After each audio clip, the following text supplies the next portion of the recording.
जय हिंद दोस्तों, hello media में आपका स्वागत है और मैं हूं आपका अपना परवेज इकबाल। दोस्तों, देश की सबसे बड़ी अदालत ने गुजरात दंगों पर बनी बीबीसी की डॉक्यूमेंट्री पर बैन लगाने से इनकार कर दिया है। लेकिन सवाल ये उठता है कि इस डॉक्यूमेंट्री को छिपाने या दिखाने से क्या होने वाला था। क्या इसे दिखाने से गुजरात दंगों के आरोपी हैवानों को सजा मिल जाती, या गुजरात के दंगा पीड़ितों के जख्म भर जाते, या इस दंगे में राजधर्म ना निभाने वाले शर्मिंदा होते। नरसंहार किसी भी देश के लिए विभीषिका होते हैं, शर्म का विषय होते हैं। शासक की असफलता उसकी नाकामी की पहचान होते हैं। होना भी चाहिए। संविधान की शपथ लेकर बगैर किसी भेदभाव के हर नागरिक की जान माल उसके अधिकारों की रक्षा करना हर शासक का दायित्व होता है।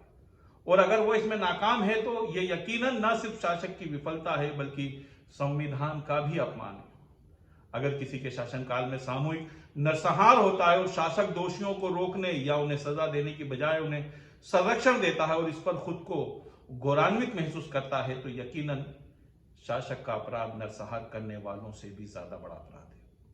और अगर यह नरसंहार धार्मिक आधार पर हुआ हो तो यह किसी भी देश के धर्मनिरपेक्ष संविधान का भी अपमान है। और जो शासक अपने देश के विधि विधान की, संविधान की गरिमा ही कायम न रख पाए बल्कि खुद उस संविधान की आत्मा का कातिल बन जाए, ऐसे शासक को अपने पद पर रहना तो दूर उस देश के नागरिक बने रहने का भी कोई अधिकार नहीं। लेकिन इसे लोकतांत्रिक व्यवस्था की खामी ही कहा जाना चाहिए कि एक प्रायोजित नरसंहार को न सिर्फ चुनावी फायदे के लिए अंजाम दिया गया बल्कि आज भी चुनावी फायदे के लिए इसका बार बार इस्तेमाल किया जा रहा है। गुजरात के दंगों पर विश्व भर में भारत की धर्मनिरपेक्ष और अनेकता में एकता वाली छवि भले ही तार तार हो गई हो। जिस अहिंसा के पुजारी महात्मा गांधी की मूर्तियां दुनिया भर के देशों में भारत की सहिष्णुता का, अहिंसा का प्रतिनिधित्व करती हों, उसी गांधी के देश में, या यूं कहो कि उसी गांधी के प्रदेश में हिंसा का नंगा नाच सारी दुनिया ने देखा। दुनिया में अहिंसा और मानवता के झंडा बरदारों के लिए यह दुखद था। और उससे भी ज्यादा दुखद उस नरसंहार में घोषित अघोषित रूप से शामिल कई लोगों को महिमा मंडित होते भी देखना था।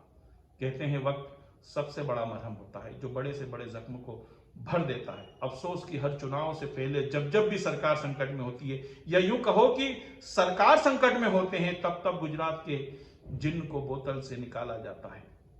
लेकिन सबसे बड़ा सवाल यह है कि इससे फायदा किसे होता है। क्या ऐसा नहीं लगता कि राजनीतिक फायदे के लिए, सत्ता हासिल करने के लिए और सिंहासन को बचाए रखने के लिए हर बार चुनाव से पहले मतदाताओं के सांप्रदायिक ध्रुवीकरण के लिए इन जख्मों को बार बार कुरेदा जाता है। हमलावरों को याद दिलाया जाता है कि हम ही तुम्हारे सबसे बड़े खेवनहार हैं, और मजलूमों को याद दिलाया जाता है कि हमारे खिलाफ जाने का अंजाम भूल मत जाना।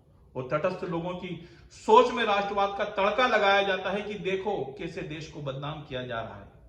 गोया व्यक्ति ही देश हो गया है, सरकार ही राष्ट्र हो गई है। और फिर जब दंगों पर बने सरकारी जांच आयोग ने निष्कर्षों में कई तथाकथित संदेहास्पद दोषियों को क्लीन चिट दे दी, अदालतों में कानून की देवी ने मजलूमों के जख्मों को अनदेखा कर आंख पर पट्टी को मजबूती से बांधकर आरोपियों को बरी कर दिया, जख्म अनदेखे कर दिए गए, चीखें अनसुनी कर दी गई, तो फिर अब हर चुनाव से पहले ये बेवजह का शोर क्यों।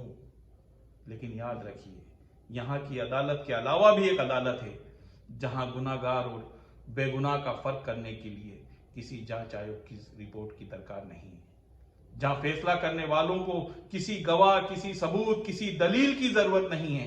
लिहाजा इस मामले के फरियादियों को किसी डॉक्यूमेंट्री पर नहीं बल्कि उसी अदालत के फैसले का इंतजार करना चाहिए। जय हिंद।